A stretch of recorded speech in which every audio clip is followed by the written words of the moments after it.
Ladies and gentlemen, please be seated. The topic of our next session is Teaching More or Better. The speakers for this session are Ms. Zobaida Jalal, Chaudhry Faisal Mushtaq, Nasreen Mahmud Kasuri, Ameena Sayyid, Arfa Sayeda Zehra, Mosharraf Zaidi, A.H. Nayyar. The session will be moderated by Baela Raza Jamil. Baela Raza Jamil is a public story specialist. She leads the citizen-led learning and accountability initiatives, the annual Status of Education Report Assert Survey in Pakistan, and also the founder of Children's and Teachers Literature Festival. She represents several boards in Pakistan and abroad. Baela has worked extensively in the areas of curriculum reforms, early childhood education, teacher education, community-based initiatives for education access and quality, district education planning, local governance, technical vocational education in 3 continents and across several countries.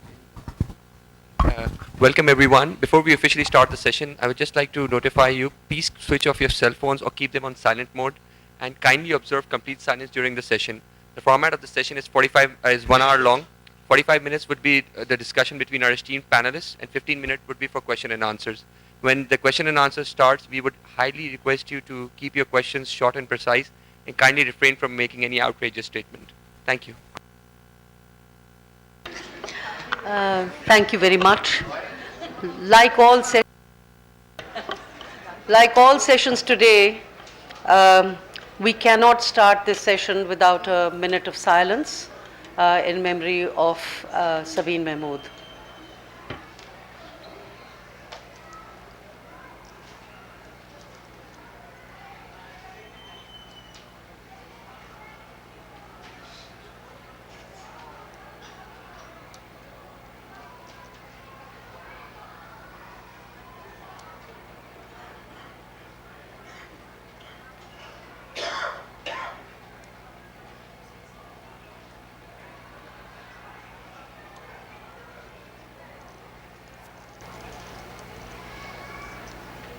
Thank you.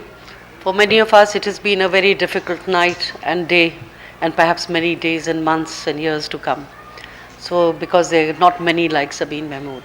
I know she has a very rich legacy, and I think she has also added to the title of our session today immensely. I would like to start off with just a very short background and a backdrop to this title. There are 2 ways to interpret it, and therefore it gives some space for our speakers and eminent speakers and panelists today to be able to interpret the way they feel like interpreting it. So in a very typical way, it would mean quantity versus quality, or access versus quality. And we know today that it means that with Article 25A and right to education for 5 to 16 years old as a fundamental right, there is some depth to the whole issue of education for 5 to 16-year-olds as a spread and a whole business or a foundation for lifelong learning. Whilst it is equally important for us to remember that it doesn't mean just getting to schools or education possibilities, but to be able to learn better. And that year after year, our ASER surveys and other researchers show that we are not making headway there. We also know from research that when, and this is recent research and the Global Monitoring Report that has just was launched 22nd here, April in Islamabad and 9th all over the world in April, that Pakistan has missed most of the goals. But it also says, and many researchers say this, especially when you look at education at the intersection of citizenship, health, nutrition, population, environment, urbanization, issues of economic development, that what happens, it's transformative when you look at kids being able to do grade 8 and grade 10. Secondary education makes a huge leap forward when it comes to issues of child marriage, fertility, health, nutrition, versus primary.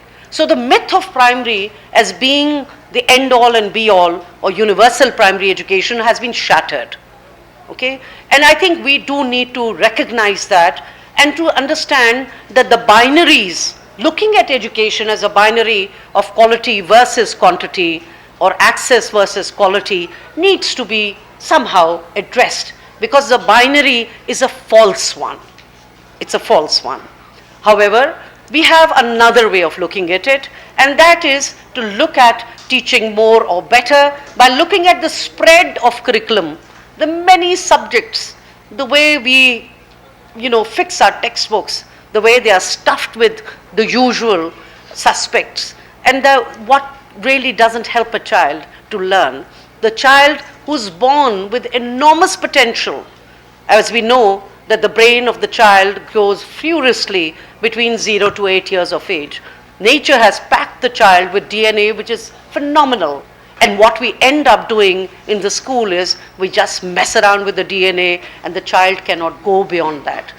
So आज की जो discussion है is to be able to look at this as deeply and broadly as we can. And we have with us some really amazing people who have tons of experience, practical experience, but also insights which will inform us. We will have a very quick round of 3 minutes per speaker in the first go of how they want to look at this topic, teaching more or better. It is provocative. They can be as provocative in their responses as they want to, and to take the interpretation they feel like, the binary one or beyond binaries. So I would like to start with Dr. Arfa Sayeda Zehra, and she says, enough of introductions. I don't want to, but she's also a person who has throughout her life engaged in the business of learning, the art of conversation, the art of dialogue, to be able to build the building blocks of learning. I'd like to start this conversation first with Arfa and see what she has to say, and then we'll take this conversation further for each of our panelists. And of course, I want to say that Dr. Arfa Sayeda Zehra is a die-hard ambassador of both the literature festivals of Karachi and Islamabad, but also all children's literature festivals. Arfa Sayeda Zehra. Thank you very much, Baela. You make me to believe that it's always good to start with the ignorant one, because they will think what they are saying has a lot of meaning without being intimidated what others have said, or they will think they are making a great contribution by this. This topic really intrigued me. Better or more or better. What a pity that after almost 68 years we are still discussing this situation where we should be. We cannot decide about the basics. Me being a teacher from BC, I believe in quality, because quantity has not given us anything. We have gone into it. And then I do believe in essence rather than cosmetics. There should be some substance. We have also experimented cosmetics also. So by that cosmetics we have somehow we can have an obituary for our own national language, an obituary for our own literature. We can have an obituary for the whole philosophy of education, what it should be. And alhamdulillah, we are such a pious, devoted nation that we want everything transactional, whether this life with that life. So it's always, even we are transacting with our Allah all the time. 5 times, so you give me 50. And I give you 10 times, so you give me 1,000. So that's that is same idea we have brought into education, a transactional idea. And what a pity that education is supposed to be for knowledge, for growth, for sensitivity, for sensitizing not only an individual, but to teach an individual, sensitizing the whole society for that. But the society is divided. Divided what we should study, what we should teach, what we should not. And then education should be a roadmap for continuous improvement. We think the day one we start some scheme, it is complete. We always start with epitomes. We have never downtrodden a common path. We are not common people, devout, pious, chosen, living for high standards of life, especially what would be the scene when we die, without knowing what is the scene while we are living, because we are not interested with life. So our education is also not for life, but it's for transactional activities at best as we can do. People like me believe that education is basically to manage a philosophy, whatever a society chooses for itself to move on into life. The question, what is more, what is like, a few years ago, and we still continue with that phobia, that we should have education in English from class 1. People like me, and I cannot refrain myself without mentioning our dear friend Zobaida Mustafa, that she and we are on the same page on that the child should be educated in the language of his environment. I'm not saying any regional, I'm not saying any national, I'm not saying any the blessed English language which I am speaking for default. But the question is that we are confused, total confused, what should be our medium of instruction. And that confusion translates into our curriculum and syllabi. If my beloved Ziaul Haq, he started Islamizing, the Islamization process, and I do not get tired of mentioning the Lahore textbook board's great success. इंशाअल्लाह जब oxygen माशाअल्लाह hydrogen से मिलेगी तो सुभान अल्लाह पानी बन जाएगा. So the science got Islamized. So we are playing with words. Education is not to play with words. Education is to take great caution with ideas. Can we just hold that? Yes, just with ideas, and we have to let a child's imagination go wild to find his own ideas. Brilliant. So ideas, vocabularies for a new education, for better education, ideas, philosophy, looking at obituaries of language, sadly, to be able to look at transactional education, and then a very solid piece of fact in front of us. 70% net enrollment at primary, barely 30% at middle, barely 21% at secondary. That's yet another story. There are people out there trying to measure up where our children are. Will they have an opportunity that Dr. Arfa Sayeda said, we need for ideas, for philosophy, to be able to express oneself and to be able to connect to your own environment. I'll have the next speaker as Mosharraf Zaidi. He's the campaign director for Alif Elan, a political campaign addressing Pakistan's education crisis, an advisor to everyone, countries, many countries, and a person who's passionate about education and writes amazingly, and is a great journalist. So he's also leading many education, statistical and dissemination initiatives in the country. Mosharraf, 3 minutes. Thank you. Bismillah ar-Rahman ar-Rahim. Thank you, Baela, and also thank you for putting me right after Arfa, which means that no matter what I do, I'm going to once again embarrass myself. But instead of taking the cue from what Arfa said about ideas, I just want to throw a few numbers out there. I think for many of us, probably for all of us, it's, as Baela said, it's been a very difficult day, night and day. I went to Swat this past week to see what Alif Elan was doing there, and I checked the statistics on Swat before I went. Girls' enrollment at the primary level is 44%. At the middle school level, it's 11%, and at high school, it drops to 2%. So why was I looking at girls' enrollment in Swat? Because, you know, there's this connection between girls globally because of a particular girl in Swat who also somebody tried to kill. So I looked at this and I wanted to see what's happened the whole world has sort of recognized this person. And every politician that we speak to, and you see some of that, hopefully, you know, that we keep trying to engage politicians, whether it's Baela or myself or anybody here. I mean, there's an increasing realization that we need to, हमने politicians को इसमें उनको आमादा करना है, क्योंकि ये काम ultimately सियासतदान जो है वो वही करके deliver करेंगे, जैसे बुरे लगे हमें अच्छे लगे, जैसे भी हैं इन्होंने करना है.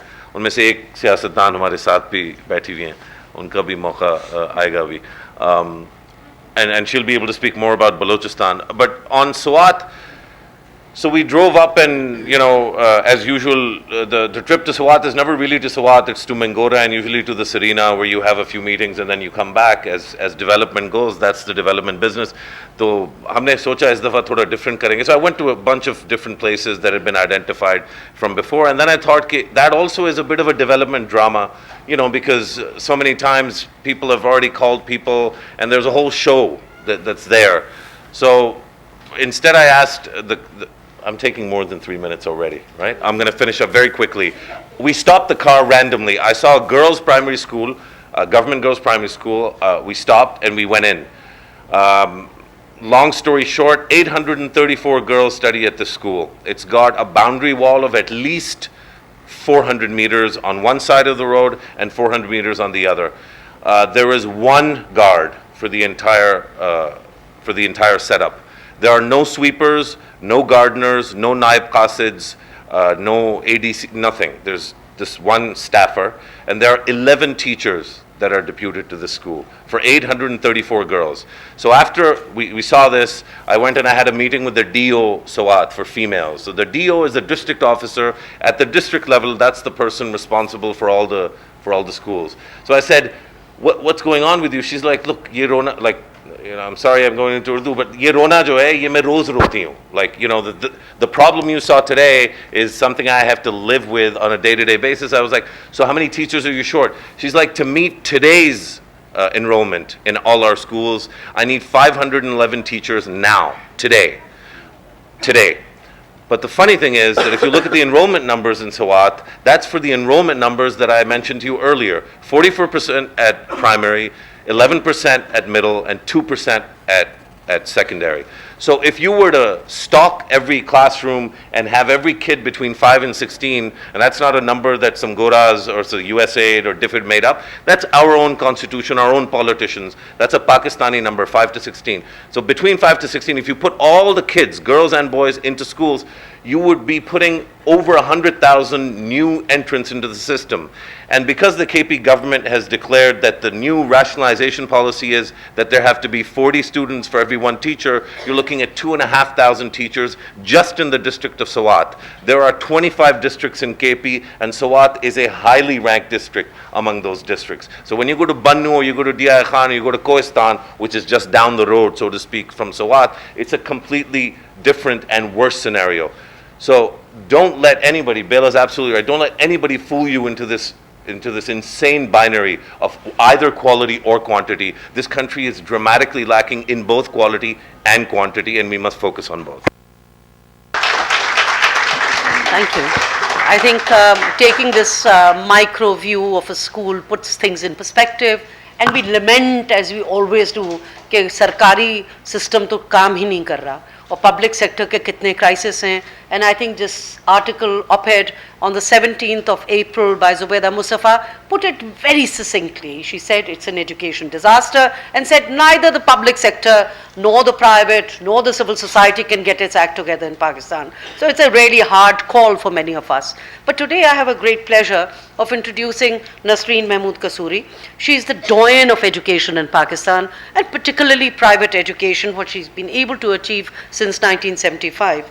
And of course, we all know about her and what she's been able to do, not just in Pakistan, but now operating in 7 other countries. Of course, she is also the recipient of Sitara-e-Isar from the government of Pakistan in 2006 for her philanthropic work. And I know personally how Nasreen has been able to extend herself not just to causes in need, but also to public sector task forces in which we endlessly would sit around to say कि कैसे तालीम का मसला जो है इसको हल करें.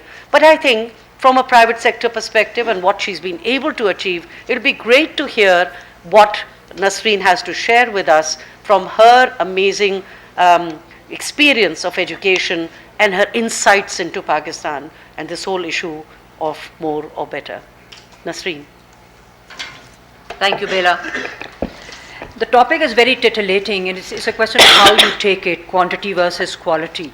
Now, when you talk about quantity, it would mean quantity in terms of numbers, because we need to put children in school, and so nobody can disagree with the fact that we need quantity there. We need to put children in school. As far as quality is concerned, depends again what you think in terms of quality. Is it the quality of education, or what quality are you looking at?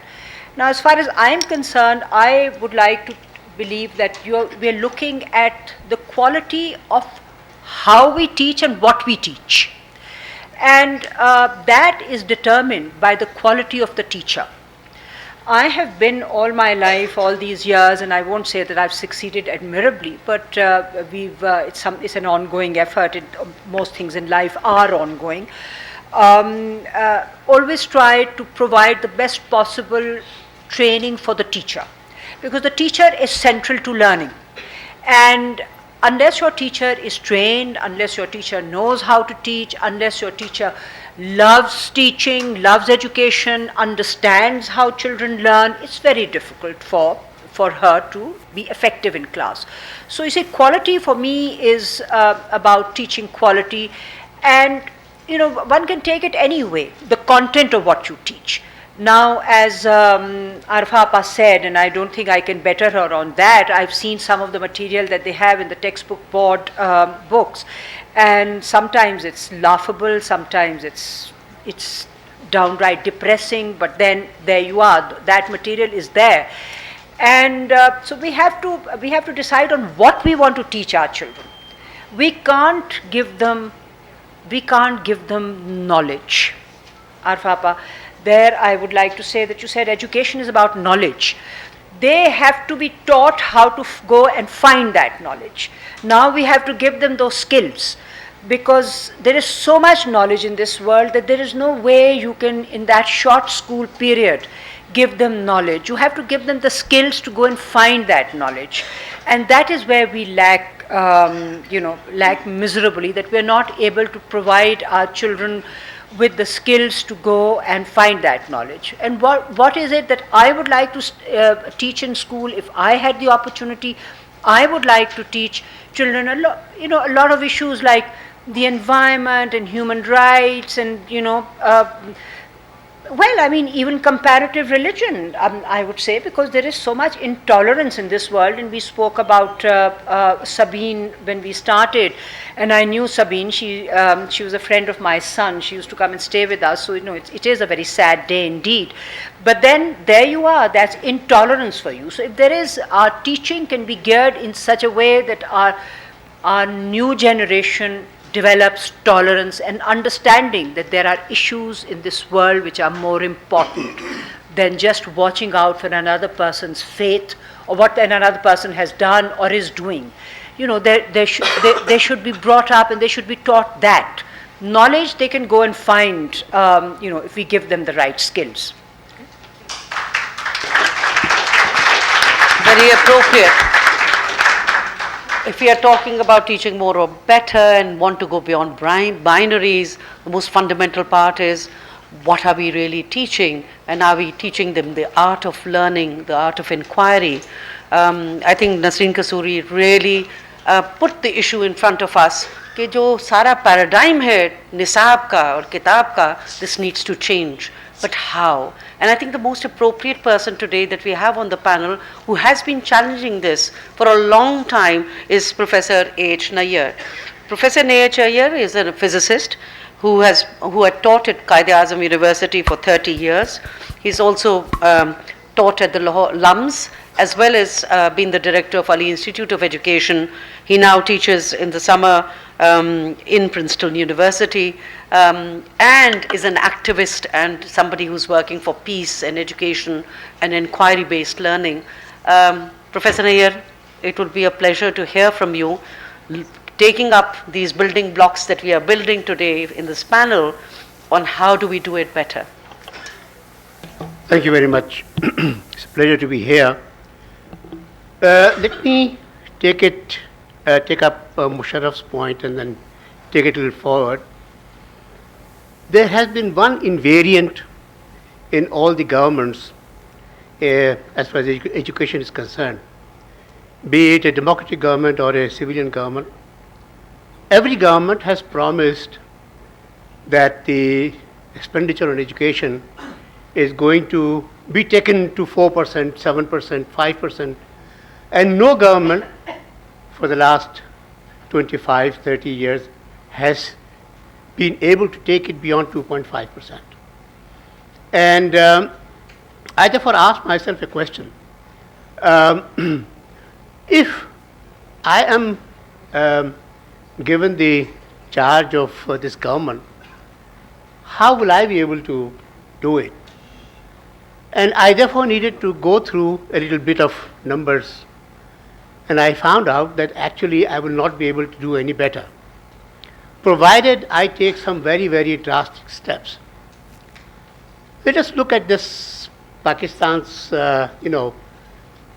public resources, the resources that Pakistan is able to collect, and the amount of things that Pakistan must spend money on. If you put all of these things together, there's hardly any money left for the public sector. So a public sector actually amounts to sort of public services like education, health, building roads and building bridges and providing water, providing sanitation, all of that. There's just no money left for it after we have paid this huge amount of continuously expanding money on repaying foreign debts, the money that we must pay to our military, the money we must pay to our to run the bureaucracy and so on and so forth. There's just no money left. So actually, no government will be able to do anything at all as far as this allocation to education is concerned. And we all know that nothing can be done about this education business if our allocation to education, public education, remains at this level. Therefore, the governments go for public-private partnership. They are calling private parties to come in and take up the burden of education, but they know that the private parties can go only to an extent. They will not be. They are not the answer. The answer lies in public education, because this is where 70% of the children go to. And this is where most of the untested talent lies. And this is what we are completely missing and losing. This is where the money should go in, and we are not able to find any money. Why don't we find any money? Simply because our resources are so little. You know that Pakistan is among the countries which has the lowest tax to GDP ratio.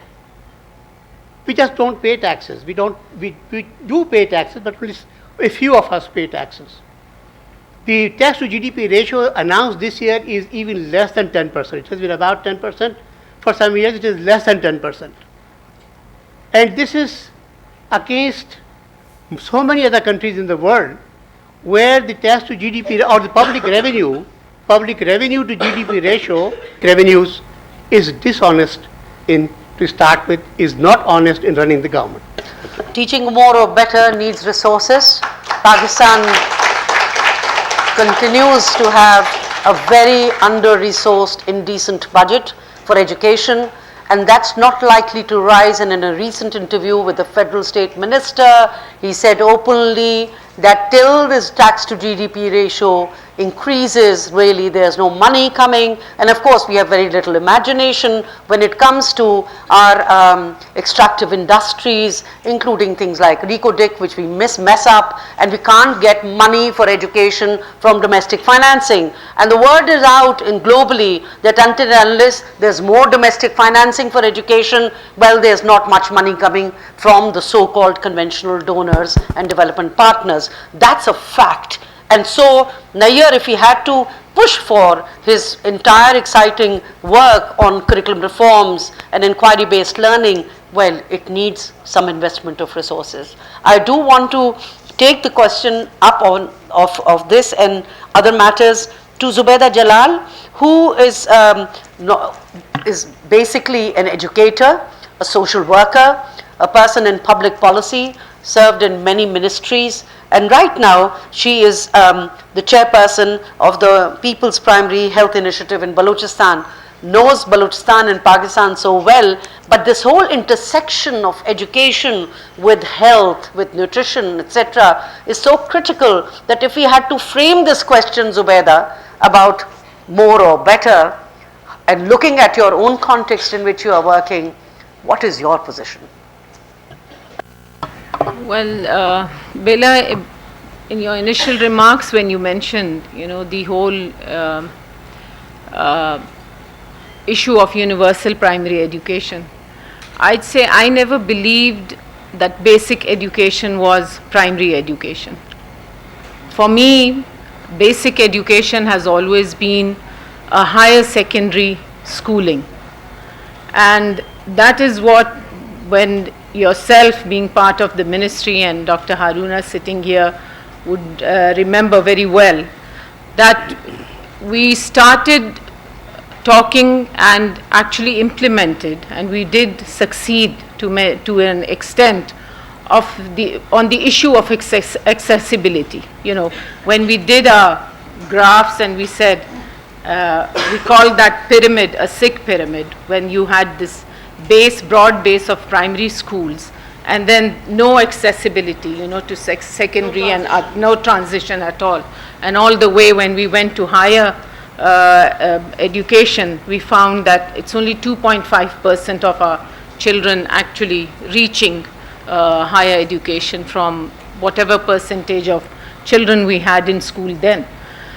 So the issue of, it's a very critical issue, which I feel that you can't say either or, better or more. Better in the sense, yes, in the primary, my own personal experience and my experience back home with the school and, girls' education and the whole change in the society itself and attitude, we find is because it's not that it was just the primary education that made that change into that human being, but actually the gradual schooling up to class 12 itself. So you see, when we talk of change in society and education in itself, it's not a 5-year schooling that would make it, but it's that 12 years of schooling that will make the difference. So quality in itself, in the sense of education, in the textbooks, as to what we are teaching and how we are teaching it, is very important also. But then all the way to class 12, I think would actually make, when we talk of that change in the society and humanity itself, whether it's religious, whether it's health, whether it's nutrition, whether it's, skills, you have to go all the way to class 12 to basically see that tangible result in that child when he graduates from a class 12 education. Thank you. And that means hell of a lot of investment in education. And if you look at the case of Balochistan, especially rural Balochistan, where only 3% of the girls get to higher education, where are you going to get the teachers from?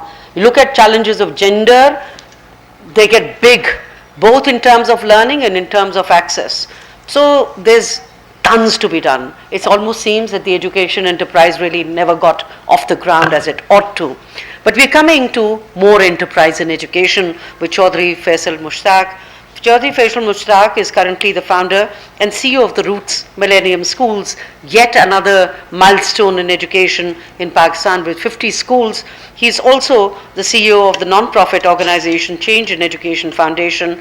He has experience of public-private partnerships, having supported 250 schools in some school improvement exercise, to be able to share what they have learned in private school sector with the public sector and is also doing some very cutting edge work, especially with our new Pak Cheen Dosti. For him, it's not Pak new, he's been working on that for a while, and they also have Chinese being taught in their schools. So, off to you, Faisal, now to hear on more and better, and especially your experience in that, and how can we accelerate it. Thank you. Thank you, Baela. Thank you, everybody. First of all, I mean, considering the debate, teaching more or better, I would say with such a huge magnitude of challenge in Pakistan, with both with the public and the private sector, let me share a happy news. Still, Pakistan not being a resilient and a passionate country, today we were reading that it is ranked at 81 in the World Happy Index. So, which means that we as a nation, we are happier than China, we are happier than India. So with such a huge magnitude of problem, with almost 24 million children out of school, Pakistan is yet a far more happier nation than perhaps China, than you said about. So something to be happy about. This clearly speaks of both the diversity and the resilience that we represent as a society. Coming on the topic, teaching more or better, you see, first of all, we need to understand more. The debate between, the thin line between qualitative versus quantitative learning and teaching derives from the fact, at times, more is less, and at times, less is more. So who is going to decide more is less or less is more? Your background, your culture, your environment, your school, your state of mind and your state of guidance and instruction that you're getting. Are we going to look into quality at the cost of quantity? I think the answer for Pakistan is both. We can't just exclude ourselves and get into a psychosocial dilemma of an urban elite phenomena, calling that we need international global education, we need holistic education, we need Cambridge, we need IBs, we need languages that I promote, Chinese, Germans, but that's just one state of mind. That's not the reality. When you speak as a nation, when you speak as a Pakistani, you need to look at what works for the public education system. But as the narrative is shifting, not only, I may differ from Sir, that he said 70% of the children are going to public schools, because the public sector has compromised to an extent that a lot of vacuum has been picked up by low-income private schools and development sector schools. So there's a lot of schooling in Pakistan is no more an urban elite phenomena. It is a rural urban phenomena. There's a private school for rupees 50 a month, and there is a private school in Lahore for rupees 10,000 or 25,000 a month as well. So when you look into the debate of teaching and learning, it's not just dispensation of knowledge, it is acquisition of knowledge. And how do you do that? And to me, the single common denominator is the teacher, is the capacity of the state to monitor the teacher, to evaluate the teacher, to put funds and money behind them. Now, after the 18th Amendment, it is a provincial subject. Now, the provinces are totally independent, even to an extent that they can write and author their curriculums, which I don't support and agree, because Pakistan has looked into the phenomena and pedagogies from Germany and America. They as a nation, they have a critical mass of literacy. To an extent, they represent tolerance and as a society, a lot of vibrance. To us now, with the diversity of values, skills, knowledge coming out of provincial curriculums, I don't see that as an opportunity. I see that as a challenge to the writ of the state as well. I think the real thin line that what we need to focus as is previously the Millennium Development Goals, now which have been converted to Sustainable Development Goals. We need to get our kids to school. So 70 million kids are out of school in the world, and almost 24 million come out of Pakistan. The dilemma of education is different, and the dilemma of literacy is different. The dilemma of higher education is different. And each one of us, we represent public sector, private sector policy, and with opportunities and forums like this, we need to make sure that we create and we sponsor change within. our influence in our social groups with, I think there's no better champion of change in our country than Madam Nasreen Kasuri, what they have been able to achieve, and not only in Pakistan but across the country. So I genuinely and strongly feel that what good is an education system that if it teaches young people how to make a living, but it does not teach young people how to make a life. And I think a real genuine balance is going to be an equitable, just and socially responsible distribution of not only funds, but monitoring and evaluation of those funds at the political setup, because the constitution is world class, the implementation lacks both the skill, the will, and that's why the country does not have the money to pay the bill. Thank you. Thank you, Faisal. Just to remind everyone, 70% of our children in urban areas go to private schools and 30% of our children in rural areas go to private schools. And yes, there is a huge phenomena of low-cost private schools. However, just to also remind everyone that now we have, after the devolution, another national council being formed at the federal level. What shape that will take, we do not know. And just to make more sensation here this evening, that the federal minister on the 22nd at the GMR launch announced that in January we'll have a new education policy. Well, amazing. None of us knew about it, and there is obviously no consensus. Either it will be done just by the ministers themselves. So we have an extreme of the last education policy 2009, which took 4.5 years, and this will take 4 months maybe, when somebody will do it behind doors. So we need to get our act together as a society if we need to have the voice and to be able to see how we can do it better. The challenge of reading is so big, and we see the Oxford University Press and especially also the Pakistan Reading Project as partners in this festival in Islamabad particularly, pushing the whole issue of the culture of reading.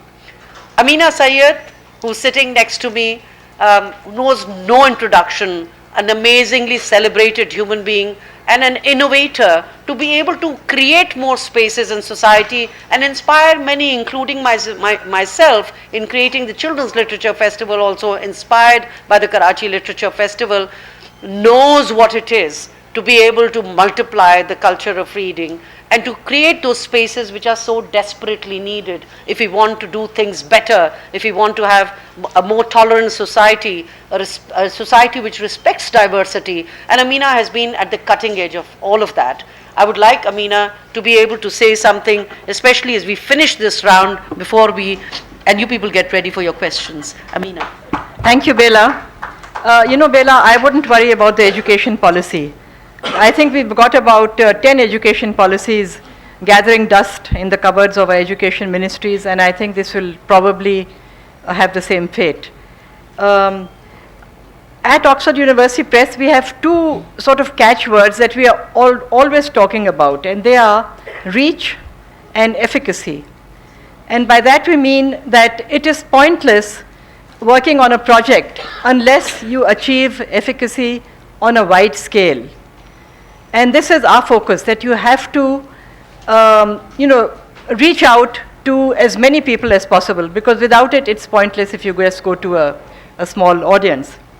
And I think for this reason, I feel that, the dropout of students that is taking place, as mentioned by Mosharraf in Swat, I mean, that's a story across the board. They start off at 44% and go down to 2%. This is happening in public schools. It's not the case in private schools, where the number is increasing. And I feel that, what is the reason for this? Sometimes I visit Aurangi in Karachi, where there are almost 1,000 low-cost private schools. One of these schools that I visited was on the second floor of a tiny building, which is run by a housewife.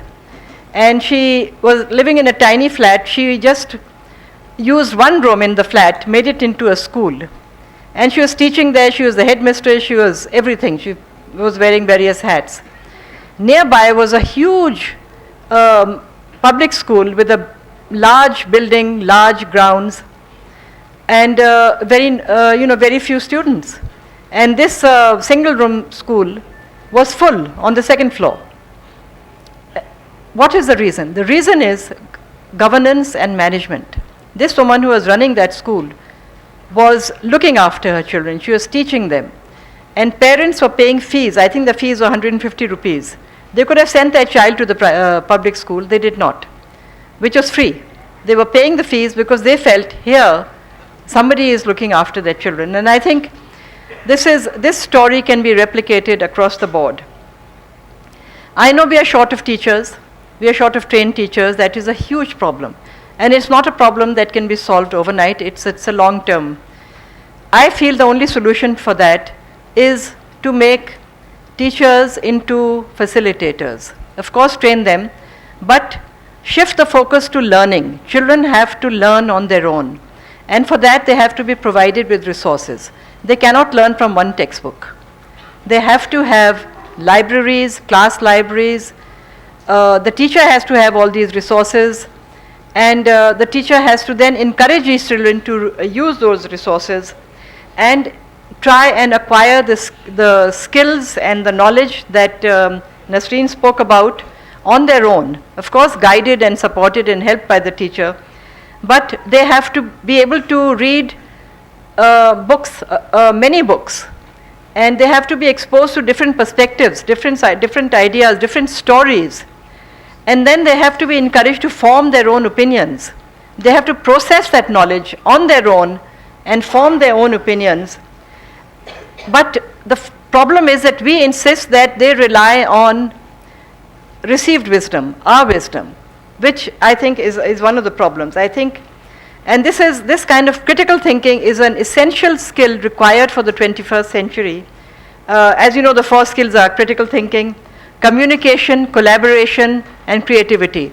They have to learn from each other. They have to work with each other, and of course use a lot of resources. And I think to a large extent that will address the lack of training of the teacher. Very quickly, I want to talk about the education budget. I know that we have a shortage, but I think the main problem is how it is used. The little money that we do get, 2% or 2.5%, it is squandered, it is siphoned off. Even if that money were used properly, I think it could go a long way. And I think if we somehow get the budget increased to 4%, as I think Gordon Brown had said that he is trying to do, I don't know what it will result in. I think it might even result in more squandering, more misuse. Thank you, Ameena. And just as you people are getting your questions together, just want to leave one thought with you.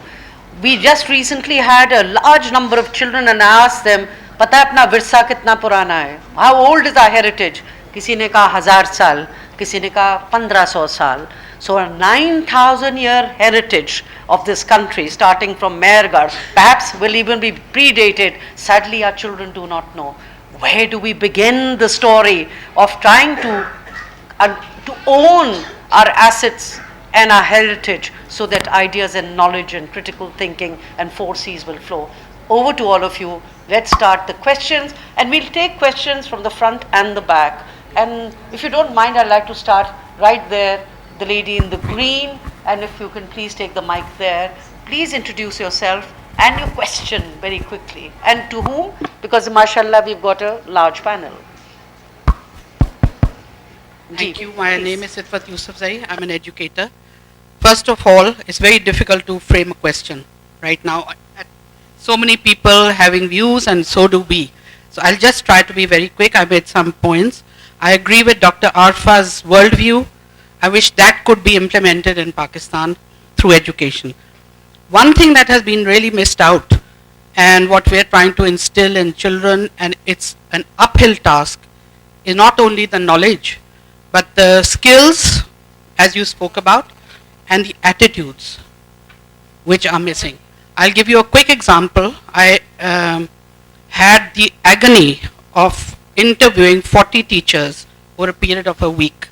We were wanting some teachers, 40 applicants turned up. One of them from a public sector university was asked, "What did you study?" She had done English literature and linguistics, which is now a new field which never existed. That means 2 masters at one go. And she said, "What novel?" So I said drama. Thought, helmet. Second one, mass communication masters from a public sector university. I pointed at Africa. Answer was Asia. So the challenge is much bigger than what we think it is. Looking at the textbooks, story in class 5, English textbook. My best friend. My best friend has blue eyes, blonde hair. Her father is in the foreign service. She comes in a big shiny car to school. And we have traveled a great deal. Therefore, she is my best friend. Talking about attitudes and values. So I think our focus should be on knowledge, skills and attitudes. One last thing. Vicious cycle happening. One last thing. Very, very important. I was looking at the metric and O-level syllabus. Their Park studies and social studies. No mention of the constitution. Just it was written so and so date by so many parties. And the objectives resolution, which is, I think, the root of a lot of evil and a lot of misjudged attitudes in our country and the lack of tolerance, that was very, very prominently there. So, when we talk about education, quality and quantity is of course a question, but what are we driving for? Thank you very much.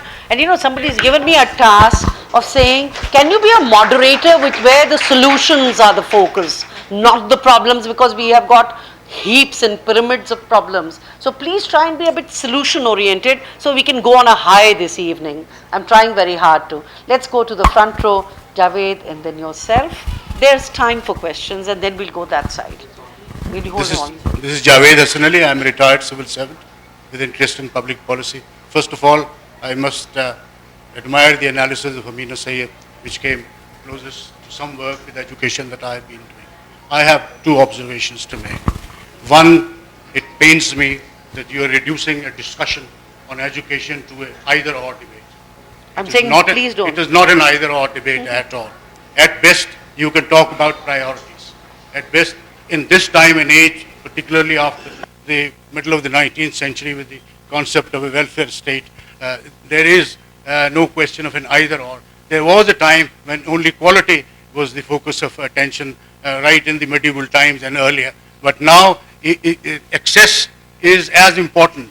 You can sequence that. When I was a student, and I'm a product of publicly funded education in this country, we had inherited quality public education from the British. Soon, the state obviously did not invest in publicly funded education, and there was a question of excess. So now we remain with neither quality nor with excess. So it has, at best, you can say that quality and excess. You cannot reduce to an either-or discussion. Number two, I have to comment on Dr. Nayyar's observations regarding the paucity of resources. There is no paucity of resources. There is a paucity of political will. And that if you are talking about, if you are taking all other factors remaining constant, that is the lack of political will also remaining constant, then you may be right. Otherwise, there is no paucity of resources. It's a paucity of having the political will, prioritizing your ambitions. You can spend scores of billions on Metrobus, or you can spend them on education. The amount that you spend on education, and she has already pointed that out to it, which is a malaise of poor governance, that more than 50% of the development education remains unconsumed every year. More than 50, and I speak with some responsibility, I can assure you that, remains. A lot of funding for education, which is released in June, is used by provincial governments for ways and means purposes. You can have ways and means transfers because they have to support their extravagances committed elsewhere out of funding which was originally allocated for education. The resources are available. You can have an NFC award where you can make education-specific awards, which can then only be spent on education. That's just a methodology, mechanism available. You can, at the same time, you can identify that every year a fixed percentage increase in revenue will go only to education. These are governance mechanisms that are available. Really, it is a governance issue, serious governance issue. We do not have the capacity to plan, implement, monitor and evaluate investments in education in the public sector. Unfortunately, the government should have been represented, but in spite of Article 25A, it is not represented here, although the private sector is very strongly represented. By the way, on that, many times government has said that, you know, in your festivals, why are we underrepresented? Maybe we will make that correction. I'd like to go there first, and can you just hold on here? Let's just go there so there's a balance. Can I go to the last gentleman right at the back who's had his hand first? We'll take another question in front. My name is Ahmed Nadeem. I've been in 1 minute, hold on. Gee. My name is Ahmed Nadeem. I'm in the education sector. You may call it development sector. I hope it'll be a question and not another long comment. Of course it will be. Thank you. I would refer to Faisal ने जब कहा कि हम पाकिस्तान जो है वो 81 number पे है in terms of happiness. मेरा ख्याल है कि that उन्होंने उन बच्चों से बात की होगी जो 20 million out of स्कूल हैं, क्योंकि our schools are no more attraction for children. तो जो स्कूल से बाहर हैं वो बच्चे ज्यादा खुश हैं. तो is there, my question is, do you know, during the 70s, the question यह था कि पब्लिक सेक्टर स्कूल में अगर आपको एडमिशन नहीं मिलता था तो आप अपने आप को आइडेंटिफाई नहीं करते थे कि आप प्राइवेट स्कूल में पढ़ रहे हैं, क्योंकि आप you would be considered कि you are not eligible for public school. The question is from Mr. Mosharraf, Zaidi और Mr. Nayyar. इंटेंट का इशू नहीं है. देखें, अगर हमारी मोटरवे पुलिस ठीक हो सकती है तो हमारा टीचर ठीक हो सकता है. और आज हमारे पास एक ही है कि हमारे पास यहाँ कोई टीचर नहीं है, पब्लिक स्कूल से कोई नहीं है उस तरह से. तो question is, do you see any hope कि कभी हमारा पब्लिक स्कूल डिलीवर करना शुरू कर देगा अकॉर्डिंग टू जो 70s में ही डिलीवर कर रहा था? Let's talk back to basics, जहां से हमने शुरू किया था. Do you see any hope? I am so tempted that you should quickly respond to that question. Yeah, I mean, unfortunately, as difficult and irrational as it may seem, I do see hope, partially because I don't see any other possible future. What Dr. Nayyar said about the absolute immutability of the need to fix public education, because we can debate 70%, 50%, it is more than half. The vast majority of children still are in government schools, and the least served, those that are out of school, their first point of contact will be with the public sector, simply because the public sector is less burdensome as an option. So there absolutely is no option for this country other than fixing public education, and there's absolutely no option for this country other than producing teachers like Arfa, Sayeda, Zehra. Who is being a public servant. We are going to change the format a little bit. Can we have quickly mop up 2 questions from there, Tariq Rahman and the gentleman sitting next to him, then 1 question at the back, okay? And then we'll come back to the front, and I think that's all we have. Dr. Nayyar, an opening was given to you by Mrs. Kasuri about talking about your own work, because she was talking about what is taught. You did not inform us about it. You edited a report on the prejudices, etc., which are taught. So I thought you would talk a little bit about it. Okay. Secondly, and this may sound like a heresy, so I must face the whole hall. The literature on quality and quantity almost agrees now. If you insist on quality, you actually refuse a number of people. So to put everyone in schools will dilute quality, and it doesn't matter. They still get some skills. We shouldn't hang on to quality as far as schooling is concerned. That should be universal and therefore diluted. It doesn't matter. As far as universities are concerned, again, now this sounds very cruel, but in the US and in the UK, they have agreed that there will be some research universities which will have quality, Oxford, Cambridge and a few others, etc. And others will be teaching universities, and then there will be places which will give degrees, and let's send them to the market and see what they do. So people don't insist on quality everywhere. That is romantic to say that. Thank you very much. Thank you. Can you have the next question? And Nayyar, you'll respond to the first part in a bit. But let's just collect 3 questions, Ji. My name is Shakil and I'm a former journalist. Currently I work for a government sector organization. Thoda sa kareeb. I would like to ask Madam Zobaida Jalal, how do you compare India and Pakistan in the field of education, science, technology, and how much do they spend on these things? And what is the mindset in the military, since you work with the military government? Are they concerned that we need to compete with India, not only in defense, but also in education, science, technology? And that will be answered by others. And one last question at the back of this round, and 3 questions we'll take more and then end. And then tea up at the end, there's a gentleman at the end, the backbencher. Right at the end. Because I don't want to be accused of inequity. It's a gentleman at the end.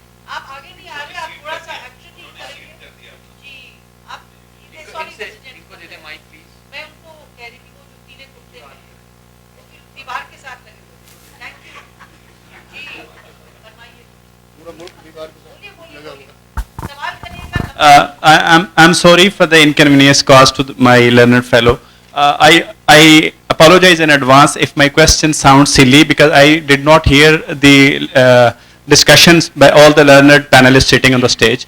I just want to apprise this honorable and august audience and the panelists one personal kind of source of hurt and pain. I am Tarek. I'm currently serving in one of the prestigious public sector organizations. I'm Deputy Commissioner in Income Tax Group. But the family I was born in and the village from where I did my matriculation, a person of my economic standing does not have any opportunity to break the vicious cycle of poverty and materialize and translate his dream and join this privileged section of society.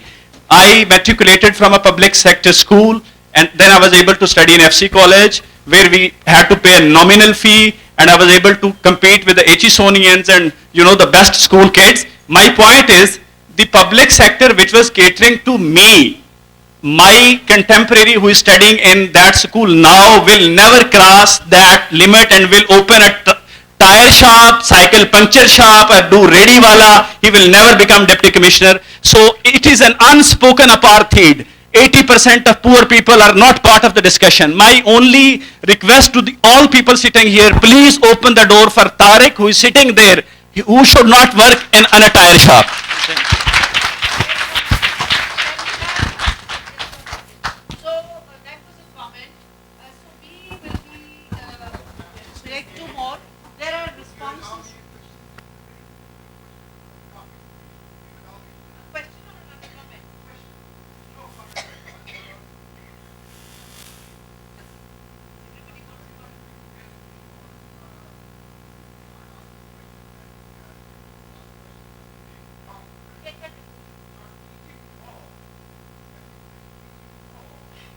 Does it mean in terms of curriculum? Or if it is in terms of curriculum or better, better means, is it the better quality of teaching? When we say teaching more people, does it mean better means better people? So different interpretation has been done by different speakers, please. We opened it with 2 interpretations. One meant more as in, as I said it, quantity, more people, and better meant quality. That was one conventional way of describing it. The second one was teaching more in terms of curriculum diversity, and better means depth. And both options were given, and my plea at the beginning was that we are trying to get away from binaries and bridge these gaps. We'll come back, and there are 2 quick questions, and I've not forgotten the response that Nayyar has to give, and a response that Zobaida and others may give, and then 2 more questions. This young man wanted to ask a burning question. Thank you. And yourself. Thank you so much. My name is Muhammad Ali. I teach at a public sector university. Very enlightening and very informed debate. My question is related to the system and the approach or the method of education, and I'll appreciate if Dr. Arfa could be kind enough to respond to that. All the issues related to intolerance, corruption, all these things why can't we inculcate a method in which we expose our children at an early stage in life to diversity, which allow them to develop a value of tolerance towards multiple things? We should, the bottom line which I am going to say is the teachers should be trained to teach how to teach rather than teaching them what to teach. My question is from Madam Kasuri and Faisal, when do you select teachers, what is the difference between the teachers that you have and people like Dr. Arfa? Yeah, Mr. Nayyar, you mentioned about the tax to GDP ratio that we have in our country that is so dismal. If you come down to the fact that there is a difference between a direct taxes policy, indirect taxes policy, the countries that you mentioned that have 40%, 30%, 20% tax policies, there the government has to show the accountability where they have to give free education to people in the public sector. But in this government sector, if they start the direct taxes, the ratio of direct taxes increases compared to indirect taxes, they would be accountable to the public, which I feel for the government, it is better that they're charging the public for the indirect taxes, which is why they don't want to show any kind of transparency. So isn't it better off for the government to increase the direct taxes amongst the common man and then give it back to the education rather than increasing the indirect taxes part? We'll have to end at that and start getting responses from the panel. Nayyar, you've got two questions towards you, and then we have questions to Faisal and Nasreen, and the whole issue of tolerance, and again another question which was, so we'll try and get a rapid round from our panelists. Ji, Nayyar, you go first. बेला ये जो आखिरी सवाल है इसका जवाब तो देना आसान है। जो दूसरा सवाल है जो तारिक ने किया है, जो पहले आपने मुझसे कहा था कि मैं बात करूं, उसमें तो आधा घंटा लग जाएगा। वो तो बहुत जो हम बच्चों को क्या पढ़ा रहे हैं, कैसे पढ़ा रहे हैं, आपने फैसला किया ना कि टैक्स टू जीडीपी में पढ़ेंगे, वो एक मातम की मजलिस होगी। तो वो हम मैं उसमें शायद थोड़ा बहुत मैं कह दूं, लेकिन मेरा ख्याल ये है कि जो बात बताई है, नौजवान ने बात की है, ये बिल्कुल दुरुस्त है कि डायरेक्ट टैक्सेस और इनडायरेक्ट टैक्सेस, हमारे पास डायरेक्ट टैक्सेस बहुत कम हैं, इनडायरेक्ट टैक्सेस ज़्यादा हैं। ये रेशो आजकल तकरीबन 50-50 है, लेकिन जो इनडायरेक्ट टैक्सेस हैं वो सब लोगों पे पड़ते हैं, डायरेक्ट टैक्सेस ना। तो जो बात है वो ये है कि बहुत से हमारे पास सेक्टर्स हैं जहाँ पे इनकम को टैक्स नहीं किया जाता, जो अगर कर दें तो शायद हमारे पास डायरेक्ट टैक्सेस काफ़ी बढ़ जाएं और हमारे पब्लिक रेवेन्यूज़ भी बढ़ जाएं। जावेद, ये जो मेरे नंबर्स हैं ना, ये इतने गलत नहीं हैं। अगर आप ये देखें कि ये जो डेवलपमेंट एक्सपेंडिचर आपने कहा 50% वापस चला जाता है, तो ये मेरी डिटेल्ड स्टडी है कि जो स्कूलों को मिलता है उसका 90% सैलरीज में जाता है, 10% डेवलपमेंट एक्सपेंडिचर होता है। ठीक है, मैं उसी की बात कर रहा हूँ, मैं उसी की बात कर रहा हूँ, मैं उसी की डेवलपमेंट की बात कर रहा हूँ कि वो 10% डेवलपमेंट बजट होता है। उसमें से 5% चला गया अगर, इस वजह से कि आपने शर्त लगाई हुई है कि सिर्फ PWD करेगा काम और कोई नहीं करेगा, तो वो एक और मसला है। बात जो है वो ये है कि ये इतना कम है कि आपके स्कूल्स इस वक्त जाकर देखिए, ये बेला की स्टडी है, पूरी की पूरी इनकी स्टडी है, जो बताते हैं कि कितनी स्टाफ्ड स्कूल्स हैं। जैसे इन्होंने बताया अभी हमें कि जहाँ टीचर्स जो कह रहे हैं कि हमारे स्कूल कह रहे हैं कि हमारे पास टीचर्स ही नहीं है, हमें ज़रूरत है और हमें वो ज़रूरत हमारी पूरी नहीं होगी अगर आप आज आर्टिकल 25A को इम्प्लीमेंट करें, वाकई करें। आपको 1800 बिलियन रुपए चाहिए, आप बजट में सिर्फ 600 रुपये रखते हैं। 1800 बिलियन जो है वो आपकी टोटल पब्लिक रेवेन्यू के तकरीबन बराबर है। तो गोया आपके जितने पब्लिक रेवेन्यूज़ हैं सारे आपको खर्च करने पड़ेंगे उसके ऊपर। ये हिसाब आपको करना है बैठ के और देखना है कि आप अपनी पब्लिक रेवेन्यूज़ कैसे बढ़ाएंगे। ये अहम सवाल है। Thank you, Zobaida, on India, if you want to say, and I can compliment something on that. This India-Pakistan comparison. Yeah, but the person who asked it is not here, I think, to listen. अच्छा, ठीक है, he's sitting back. एक तो, I don't know, I keep on saying about myself and my own opinion, but otherwise, I never compare Pakistan to any country. क्योंकि हमारे अपने issues हैं, अपने मसाइल हैं, अपने हक़ाइक़ हैं ज़मीन पे. And I always think that, you know, whatever little we have, let's try to make the best of it and take Pakistan forward with it. India is much larger, it has much bigger problems. It's not, I mean, we can't compare ourselves to India. Chahe Iran ho ya Afghanistan ho. That's the closest that if I ever compare, then these are the countries neighboring that I do. But, and you can Baela, elaborate on that.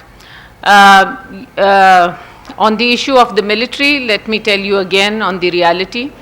Yes, I worked with one military government for 8 years. And to be honest, we have seen the difference between democratic governments and the army government that I worked with. चाहे आप higher education की accessibility की बात करें आज पाकिस्तान में, चाहे आप पब्लिक प्राइवेट पार्टनरशिप्स की बात करें, and I'm just talking about education. I'm not talking about major development, you know, sort of mega development projects where a lot of harmony had started taking place within provinces also. So it depends again, as one of our, I think, Javed Hassan साहब ने कहा या कोई और ने कहा कि it's the political will. You see, it doesn't make, I mean, it's not whether it's an army government or it's a democratic government as such, but it's the political will. And the kind of increase in the budget also, I know there are people here who can bear me out. We went all the way to 2.7% of education budget allocating out of the GDP. So slow and gradual changes were happening. And today I'm glad to say that all those reforms that we had put in place for education are continuing, are being owned by the provinces. And these last 15 years, you can see that there's a lot of things that still remain to, you know, challenges are there, still remain to be looked into, but at least things are happening. So that's how I would answer that. Just to quickly add, कि India में almost 100% enrollment है, 96%. The education budget is far more than us, closer to 4%. The higher education compared to 8% here is almost about 17%. So generally, but yes, they have other problems. Their poverty levels are much higher, their malnutrition levels are much higher, and so on and so forth. So I think this contexts are there. We must look at countries around us. In absolute terms, actually Pakistan is right now at the bottom of the heap. Absolute terms, even below, Afghanistan is taking major leaps forward. We'll quickly both Faisal and Nasreen first and then Faisal, of that question that was asked. If you look at issues of tolerance as have been raised, when you come to selection of teachers, how do you know that this teacher is going to do it for you? Well, we don't. I'm afraid not. So we have to look at a teacher and the basic literacy of that teacher. If that teacher is able to, you know, I mean, the school that she went to, how well we judge as best as possible how well she can teach. You ask me if we get Arfa Sayedas, she's the last of her time. So I'm afraid if I start looking for Arfa Sayedas, I'll have to close down all my schools. So we do the best that we can. We bring in the teachers, we train them as best as we can. And I don't say they all train up well. There are some who do very well. They need commitment. They need, you know, they have to look upon it as a vocation. But at the same time, please remember one thing, that they must also need to work. Need to work not just for the monetary benefit, but also for their emotional needs. So, I mean, if those needs have to be there, then they make an effort, and they make an effort to learn, and I think we are managing. We're managing reasonably well in the absence of, in a situation where teachers are not paid well. I still feel that teachers need to be paid better, they need to be celebrated, and they need to, in terms of their position, they need to be positioned at a more attractive level in society. They need to be respected. So, I mean, one is doing the best that one can. Complain I can, but I'll try not to. Rapid fire. she is, ma'am has already addressed the issue. I don't need to get into the details. My notion, my perspective is going to be the public versus the private. Dekhiye ji, this is a very sensitive subject, and I want to have a say on this. On one point, you talk about the dividends of democracy, and you talk about civil liberty, you talk about freedom, you talk about tolerance, you talk about choice, you talk about equal opportunity. And how shallow on the other side, then you keep comparing the public with the private sector. Your child going to the private sector is a matter of choice, is a matter of free will, and is a matter of that opportunity that you present to a society. So we are not preparing the children for the past, we are preparing them for the future.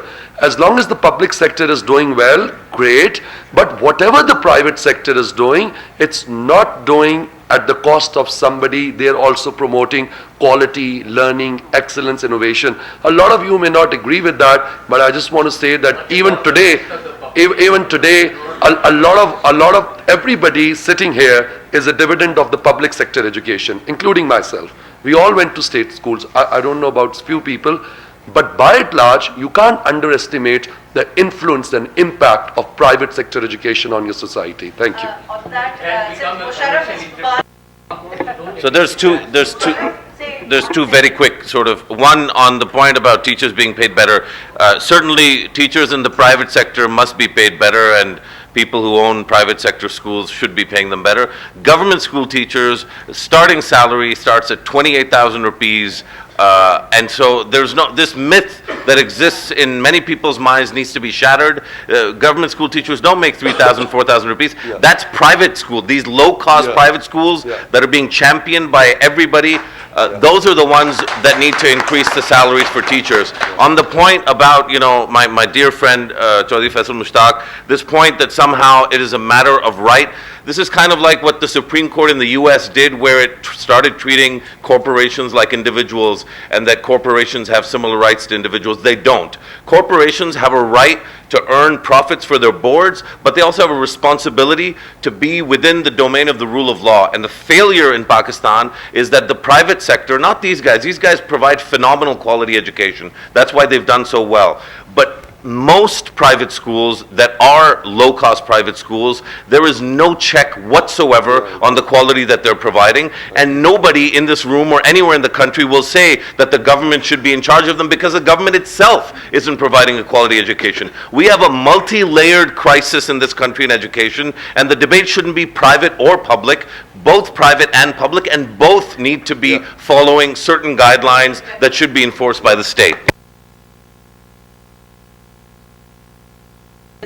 and more provocation. Maybe more provocation, maybe more provocation. The only thing is that education is to celebrate life, and life is to celebrate balance, whether it is quantity or whether it is quality. If it is out of the balance, nothing will matter for a difference. Thank you. Ameena. Very quickly, 2 points. There's a think tank in Karachi called Manzil, which carried out a detailed on-ground survey of the public schools in Sindh. And one of the things they said was that 95% of the Sindh education budget is spent on salaries. The other thing was that Thatta came out as a worst performing district as far as education was concerned. And I think it was Khairpur that was the best performing district. And the main reason was the local education officer in the best performing district was taking a personal interest and visiting schools. So again, it's governance. Regarding private schools, I want to say that we recruit in a big way. And now we are recruiting youngsters who were born in the 1990s. And you know, we are getting these are entry-level managers whom we are recruiting. We are getting world-class people, and they are all from the private sector schools of Pakistan. Thank you. I think this has been a very lively debate. I wanted to thank everyone, but also remind people who ask this question कि यहाँ पे equalizing नहीं है, बहुत ये apartheid है, एक education apatite को हम रिप्रेजेंट कर रहे हैं, ऐसी बात बिल्कुल भी नहीं है। यही सारी गुफ्तगुएँ यहाँ पे भी होती हैं और हमारे चिल्ड्रंस लिटरेचर फेस्टिवल में भी होती हैं, जहाँ पे एक बहुत खुला ही एटमॉस्फेयर होता है, ढेरों लोग आते हैं। I think what shows is that the lively discussion on education and finding solutions is on everywhere in Pakistan. It's like politics, but I hope that education will eventually become the game changer it needs to become, not for society and for social justice. I thank you all and a big round of applause for our panelists.